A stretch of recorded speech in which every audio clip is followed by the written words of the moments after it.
Hello and welcome to Access Sportsnet. Lakers, driven by your Southern California Honda dealers. I'm Chris McGee, the Hall of Famer, Big Game James Worthy, five-time champion Derek Fisher. Allie Clifton is here. You'll have Trudell and Brez taking care of the post-game sound. The Lakers get the easy win without Anthony Davis. They score 40 first-quarter points, guys, and they kind of cruised from there. 6 players, James, in double figures, and for the second consecutive game, they shoot 56% from the field. Shared the ball pretty well, 32 assists total for the team. They came out and took Minnesota serious. Minnesota back-to-back games, a little short-handed without their star player, but didn't matter. The Lakers did a good job. Kuz coming out, replacing AD. I just thought they were very active on both ends of the court, got the fast break going. Pretty good defense. Yeah, one of the keys to, being or becoming a great team is the ability to, be intentional about knocking people out. Like James just mentioned, knowing that Minnesota was coming in off of a back-to-back, missing Karl Anthony Towns, clearly the better team, you go out, you send that message right away, you make tonight easy, prepare yourself for tomorrow and for the rest of your season. Great to get these kind of wins with LeBron in 26 minutes, not having to do too much to get him over the top. Happy for Kuz. Marc Gasol starting to get himself into a rhythm as well. Yeah, 9 players hit threes a couple of nights ago on Christmas, 7 tonight. Lakers are shooting the ball well after a slow start to the season. We saw the complete Marc Gasol game. He is standing by with Mike Trudell. All right, Marc Gasol, second straight game here at Staples Center. The ball's really popping around on offense. What have you seen from the early season development and how you guys are getting such good looks around the court? We just continue to move, share the basketball, obviously, with him, with that much talent offensively. We want to make it tough on defenses by moving the ball and helping each other. Hey, in the first quarter especially, you and Kuz had a nice little connection. You found him for 2 of those 4 3-pointers. We saw that in the preseason as well, Mark. What about his game seems to click with the way that you pass the ball? He moves. He moves without the ball. He does a great job. He has great size. He doesn't hesitate when he gets it. He has great confidence, and that's all very positive. You were playing without Anthony Davis, of course. That changed the lineup. We mentioned Kuz going into it. Does that tell you something about the depth as well, that you can have this effective of a performance like this, even if Minnesota was out without Karl Anthony Towns, I should say? Yeah, well, when you're out without a player like AD, you're going to feel it in different areas. But I thought we did a good collective effort to make up for that loss. I thought defensively we did a much better job on the ball and communicating and doing the schemes and executing the schemes that we had before the game, and finishing possession with rebounds for the most part. I know obviously in the first half we didn't rebound the ball as well, but we got a lot of stops. And Mark, last one for you. Just wondering your early reactions to playing alongside LeBron James. You've been going against him for many years. What's it been like being on this side with him? He's a very unique player.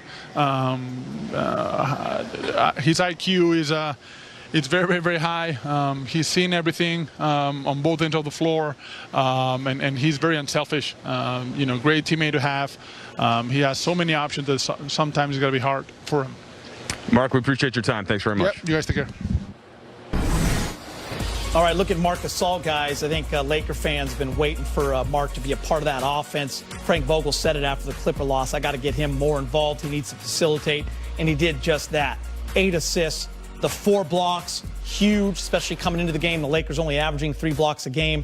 Tonight, they had 14. 7 rebounds. Here's another big one. 3 for 3 from three-point land. We know Marc Gasol can shoot it, and he did just that. So he goes 12, 8, and 7. James, I'm not sure how many big centers can do what he did tonight, facilitating, running the offense through him from the top of the key. He makes the right decisions. He's so good on that backdoor cut, and then he stretches the floor as well. Kind of like his brother. He's got a high IQ for the game. And if you're a player that's worrying about not having any plays called for you or not getting enough shots, you get in a game with Marc Gasol and you just move and cut and Gator, it's going to be very valuable to a team that he can stretch the floor like that. Yeah, short preseason, for a veteran player like Marc Gasol joining a new team, the more time we get into this season, the more confident he feels about how he can work with his new teammates, where guys like to receive the basketball, and getting himself into basketball condition. which is different. And for bigs, it really is different. This was good to see tonight. I think the offense, without Anthony Davis in particular, Gasol's going to have the basketball in his hands more. So finding this rhythm with AD out there is going to be key as well. Guys, I want to talk about Kyle Kuzma. And hear me out on this. We show a lot of stats with Kuz. When he starts, his numbers compared to when he's coming off the bench, he gets a higher volume. This might be my favorite Kuzma game. I'll tell you why. He started. He set the tone with 14 first quarter points. He had 4 threes, James. But then after that, he didn't overshoot. He didn't go, I'm going to get 30. He just played tough defense, had 3 blocks, had 3 assists, actually gave up a couple easy buckets to get other guys involved, finished with 20. And that's the Kuz that he's making that huge jump year 3 to 4 that we arrived. Peter has showed glimpses year in, year out, overcoming injuries. But I think he finally has a formula for himself to know how to play with this group and know how to be a professional player. Not having to score all the time, a lot of intangibles, learning to share the ball, understanding that the game is fun when you're not scoring all the time. And I think he's finally getting that. AD out of the game, he knew he had some more shots coming to him tonight, but he didn't really, pretend to be greedy about it. He was still blocking shots, 2 block shots in the first quarter, giving up easy layups to assist to his teammates. So he's getting it because, after all, he's a champion now, so he knows how to do it. And having the examples of how to do that, right? Early in Kuz's career, you're surrounded with other peers and people your age, young players, Lonzo, B.I., Julius Randle, et cetera, guys that were young and trying to find themselves. Everybody's playing fast. Everybody's in a hurry to show what they can do. Over the last couple seasons, Rajon Rondo, Dwight Howard, Avery Bradley, Anthony Davis, LeBron James. The list goes on and on. So now you're seeing veteran Hall of Fame guys approaching their job a certain way. That starts to rub off a little bit, and then you add that championship to it. Oh, that's fun. I want to do that again. Yeah. So let me continue to do the things that helped us to get there. Maturing, getting a ring, contract extension, all that stuff, Fish. What can it do for a young player? And why do we see that jump year 3 to 4 so often? Well, I think especially for young men, like our ego, the desire to want to achieve is so high. It just takes a little time for you to start to understand some things about becoming from a teenager when you first come into this profession to becoming a young adult man. So those things about life and job, etc., there's no handbook for that. You have to learn those things. From a basketball perspective, it is hard to explain to everyone at home how important it is to have a guy like LeBron James to observe on a daily basis. I saw it with Kobe Bryant for 13 and a half years. I saw it with Kevin Durant and Russell Westbrook in Oklahoma City. I've seen what it means to have franchise players that approach things a certain way. That also helps, I think, with the maturity and an understanding of how you need to do things in order to be great. Yeah, well said. I came in a #1 draft pick, thought I was hot, pretty hot. Not so. I had Kareem, I had Magic, I had Bob McAdoo, I was on the bus with Jamal Wilkes. I had a lot of people to observe and learn the game. I had talent, I had the talent, but I didn't have the know-how yet. So I get it. Kuz is 25. He's only 25. You peak around 28, 30. So LeBron will probably play 3 or 4 more years. He and AD, he's going to be really good in a couple of more years if he continues to grow like he's growing, Geeter. All right, well, let's get you to the highlights. Anthony Davis out with a calf injury per game, but as Fish mentioned, second night of a back-to-back, not happening here at Staples. Kuz goes for 20, efficient. LeBron 18, Gasol 12, 6 players in double figures. Let's hear from Frank Vogel. He's speaking with the media over the Zoom.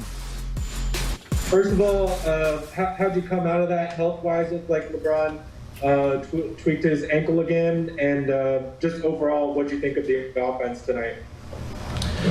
Yeah, well, like you said, Bron tweaked his elbow, tweaked his ankle. We're going to list him as questionable for tomorrow night, see how he feels tomorrow. And Alex Caruso also strained a muscle in his hand.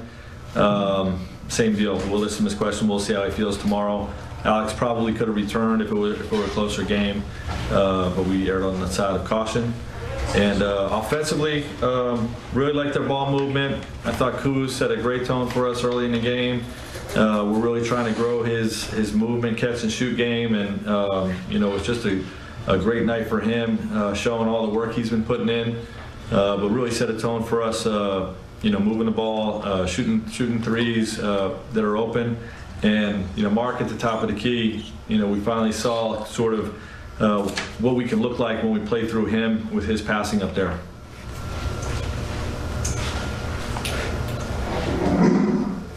Okay, we're going to go David Meneman. Frank, considering what we spoke about this morning and pregame about AD and the nature of back-to-backs and the intention of playing guys, but obviously if there's anything extenuating that would change things, are you leaning any way on LeBron tomorrow, considering it is a back-to-back and obviously the ankle's now been tweaked twice in 3 games? Not really leaning one way or the other. We're going to see how he feels tomorrow, and we'll make those decisions on a case-by-case, game-by-game basis throughout the year. And if he's healthy and wants to play, we'll put him in there. But we'll see how he feels tomorrow. Okay, we're going to go with Dan Wakey, please. Hey, Frank. Kyle has always been a willing kind of shooter and scorer, but there was a play in the first half, I think, where he's on a fast break and he makes the extra pass to get KCP a layup. He had the 2 block shots. How much of it do you think tonight was the other things in the first half in addition to the shot making? Well, Kuz has really become a hell of a player, and playing in the role that he played in last year, where there was games where he wasn't really that involved in the offense and had to impact the game in other ways. I think in the long run is really, really, really going to help his game. So many young players, they come into this league in different environments, and they're asked to carry a big load offensively. And when you're doing that, sometimes you shortcut some of the other parts of the game. And Kuz has really worked on his defense. He's really worked on his rebounding, his cutting, his running the floor, all those types of things. And I think you saw that tonight when he started scoring the ball, that he didn't force. That was the most impressive thing I think of his night, is when he got red hot. When the ball was swinging to him, defense was rotating. He didn't take heat check type shots. He just kept moving it on to the next guy. When he was open, he knocked it down. And I was just really impressed with that aspect of his game tonight. Okay, Bill Orm, please.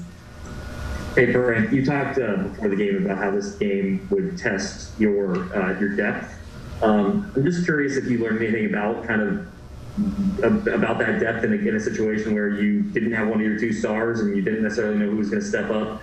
Was this how you saw it working, or did you learn something you didn't know about your team? Well, this is what I hoped we would be. And this team was undermanned, so when we learned that Cat was out, it becomes a trap game, right? Their best player's out, and they have an opportunity to come in here and catch us sleeping, and we didn't do that. There's a lot of upsets around the league today, and our guys came in with the mindset that we weren't happy with our defense the first 2 games. We're going to really pick that up, and we really got after it. And then, like you said, the depth, I think, was on display tonight with the many ways that this team can put points on the board, and, the defensive talent that we have as well.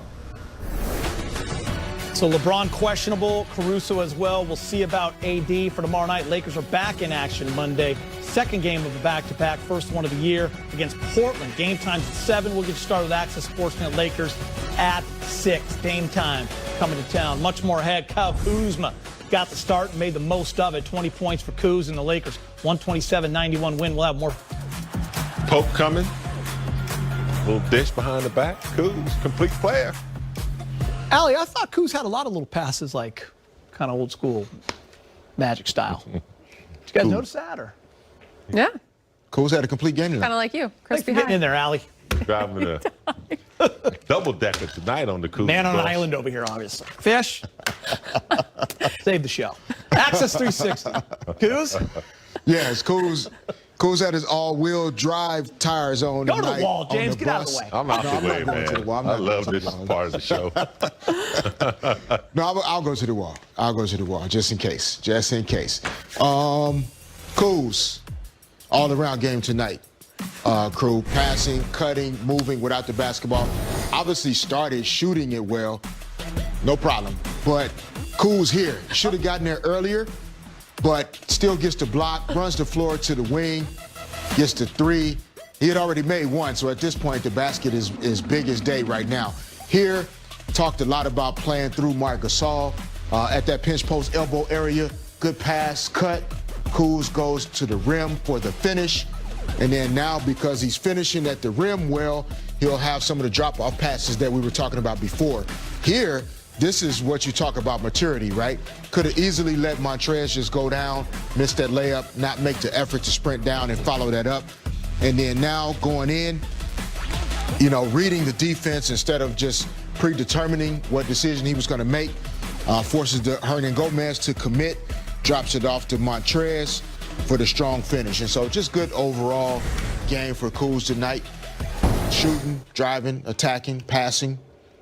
Nice Kuz bus game tonight. I got to say this.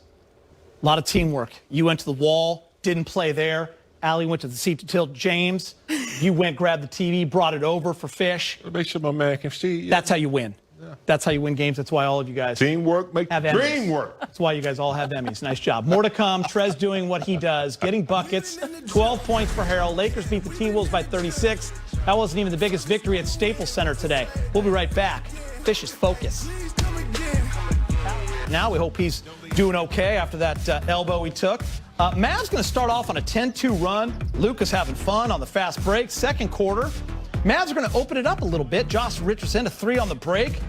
Mavs are up 54-16, Allie. Late in the quarter, Luka pulls up, 9 boards, 8 assists, 24 points. I believe after this bucket, it's 77-27 at half, down 50. The previous record in the shot clock era was 47 with the Warriors over the Kings in 1991, so a new record at Staples, 124-73. We got another record. First time in NBA history, 2 games were decided by 35 points or more in the same arena on the same day. So a lot of history going down on December 27th. Access 360, Fish. What do you got for us? It's a great day. Football on, fun times. Geez, you feeling good, boy? You feeling good tonight? Yeah, Fish. Are you going to the wall? I'm going to the wall this time for sure. See the teamwork, Allie? Gonna go chill. Go. We might never see her again. Let's go. Game. You are so. All right. Oh, man. Later, big game. Great offensive night for the Lakers tonight, but let's look at some Lakers defense here. Marc Gasol, good one-on-one defender, old school vet, getting to that ball before it gets above the offensive player's hips. Knocks it out. Lakers out in transition here. Markieff should be getting back. Should be the first one back. But THT recovers, doesn't give up on the play, prevents Hernan Gomez from finishing. Keith gets the rebound. Lakers off to it. Montrez blocks and contests the first one. Doesn't quit on the play. Markieff here. Block. Lakers out in transition again. And then good defense. Activity on the backside. Good closeout. Keeping them out of the middle. Wes Matthews forcing them down here. Markieff there. Montrez in the drop position. Good verticality. Keeps his arms up. See? Showing them how he kept his arms up. So just, good Lakers defense that leads to them getting out in transition where they're unstoppable at that point. And they'll have to keep that up tomorrow, especially against a really good offensive Portland Trail Blazers team. You're having a great first half of the show. Thank you, sir. I appreciate that, Geets. Game high 20 points for Kyle Kuzma in the win. You're welcome. He's speaking with Mike in the media. Good job, Jim. Hey, Kuz, 9 starts last year, mostly when LeBron or AD sat, and you averaged right around 20. You had that in the first half tonight. What is it about playing with that unit, getting a chance to get a rhythm, shots, etc., that seems to help the flow and the efficiency? Just more opportunity. Obviously we got 2 superstars, and rightfully so. But when one of those guys are out, I just have more opportunity. Yeah, first half especially, some of those passes were coming from Marc Gasol. He said that he likes the way that you cut. He's obviously pretty good at seeing the floor. How has that little two-man relationship helped you on offense, and how much do you think that can be a thing moving forward? Really good. Right after he signed, I just dove deep into film, watching him, realizing how great of a passer he was, and anytime I'm with him, I just try to play, whether that's two-man games, Boston cuts, any type of movement, because I know he's going to find me. So. If I have this right, I don't think you took a shot in the second half that Frank just mentioned last year, helping the all-around game. What were you seeing out there if that was the case? I just didn't have shots. Maybe could have took one or two, but just try to take what the defense gave me, and I saw a lot of open men out there. Obviously being hot in the first half, I was a focal point for their defense in the second half, so used that to my advantage, and had that gravity, and my teammates just kept pouring it in. Okay, we're gonna go with Kyle Goon next, please. Hey, Coos. Frank said he feels like some of the ways you had to adapt to find different ways to impact the game last year really has helped move your game forward this year. Do you feel that's true? And if so, has that taken you time to kind of appreciate the effect that playing and sort of that adaptable role has had on your game?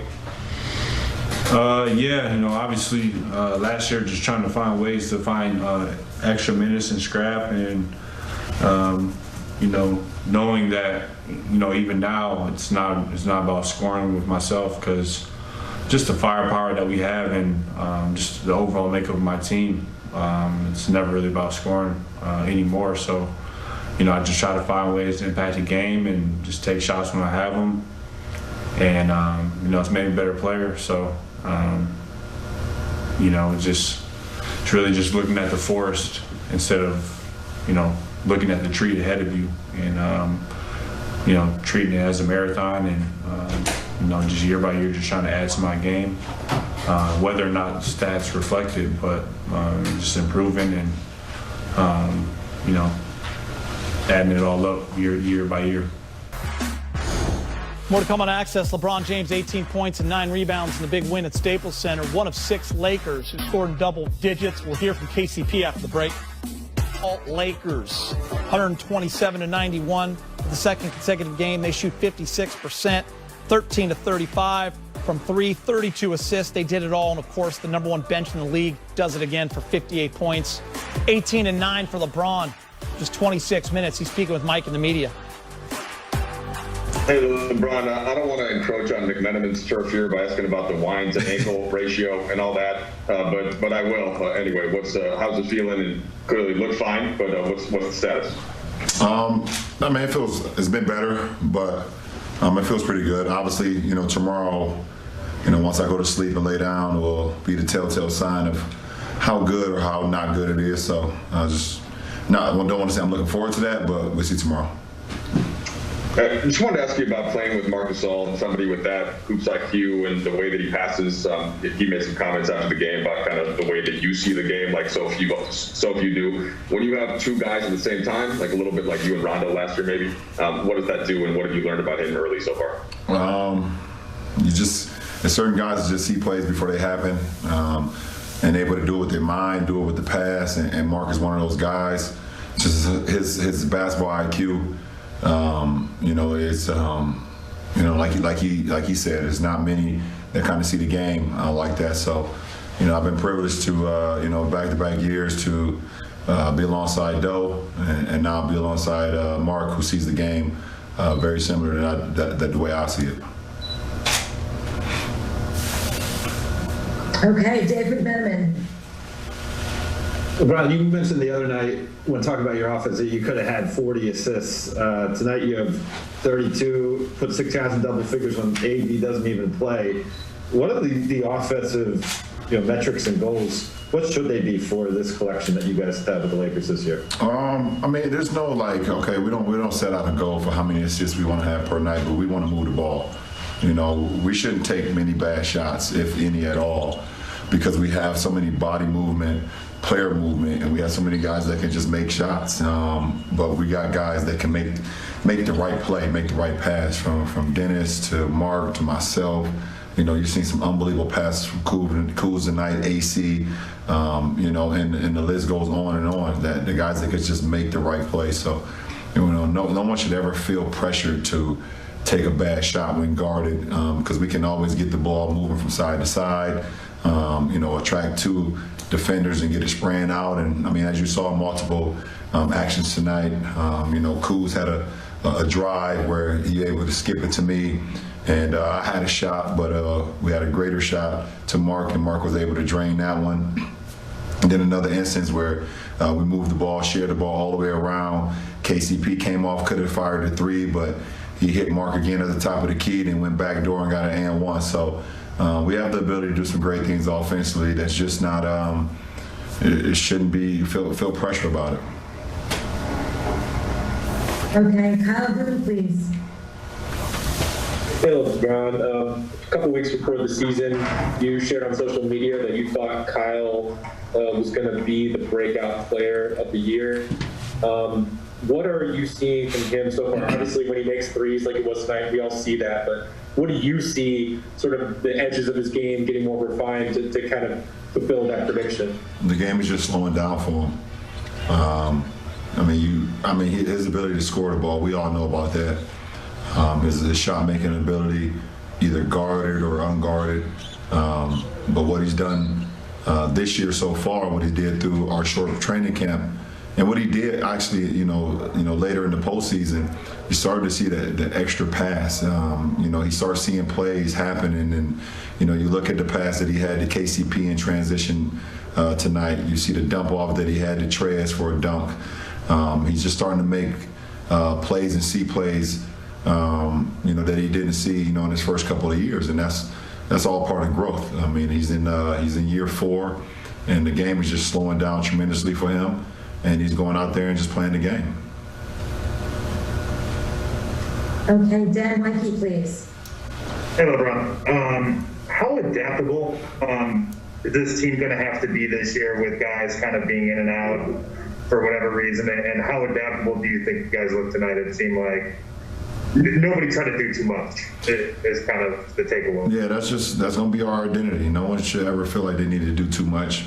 Like we have so many players that can go out and make plays, so no one should, like I said, no one should ever feel pressured to go and do too much.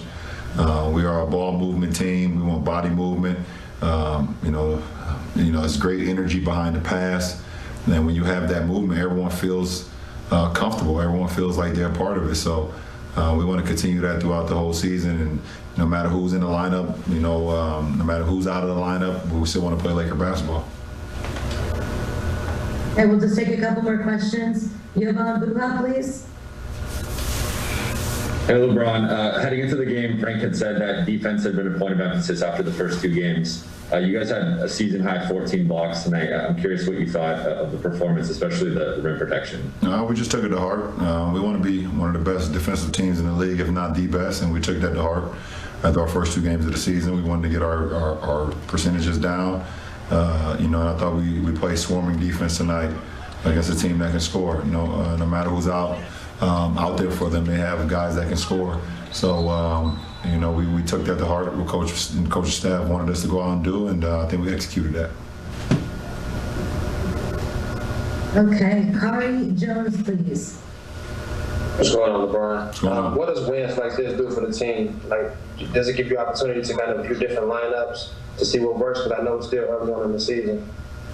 It's still early in the season, and we have the ability to play a lot of different combinations with our lineups, and a coach has the ability to play different guys and play a lot of guys. We have a lot of guys that's deserving of minutes. So who's ever out on the floor at that particular time is going to play Laker basketball, and that's all we ask of each other. We're going to hold each other responsible and hold each other accountable. So tonight was an example of that. All right, thanks so much, LeBron. Appreciate it. Have a good night. All right, LeBron James, check this out. He has tied Kevin Garnett, fourth best all time, 1,260 straight games with 10 points. Most games with 10 points or more, ties Kevin Durant for fourth all time. So that's pretty cool. The ankle obviously going to be a little sore fish, James, Allie, but we expect LeBron to be just fine, don't we? Yeah, I mean, he's gotten through little minor injuries and monitors himself very well. And I don't think he'll play if he feels he can't. But the town, C.J. McCollum, we're not sure who's playing for the Lakers, but it should be a great test. Yeah, Minnesota came in here on a back-to-back game. Lakers go Portland on a back-to-back game. You know they'll be ready. The Lakers will be tested. We don't know what the status of LeBron or AD is going to be. So continuation of what they did tonight, great effort, sharing the ball. That's a good start. This was the first-round opponent for the Lakers in these past playoffs, too. So that's what I was just thinking. And when you get a crack at that team that eliminated you from the playoffs the year before, trust me, you swinging for the fences, buddy. Yeah. A healthy Portland team, too, they're not going to be an 8 seed this year. No. Should be higher. Should be higher. It'll be an interesting season, but Damian Lillard, C.J. McCollum, Rodney Hood is back healthy, Derrick Jones Jr., they got a lot of talent on that team. It'll be interesting to watch. Can't wait to see you take your shot tomorrow. You were good today. I married well today, didn't I? Fish? Yeah, I did. Good work, baby. Thank you, baby. Leave a Legacy is next. Watch it. It's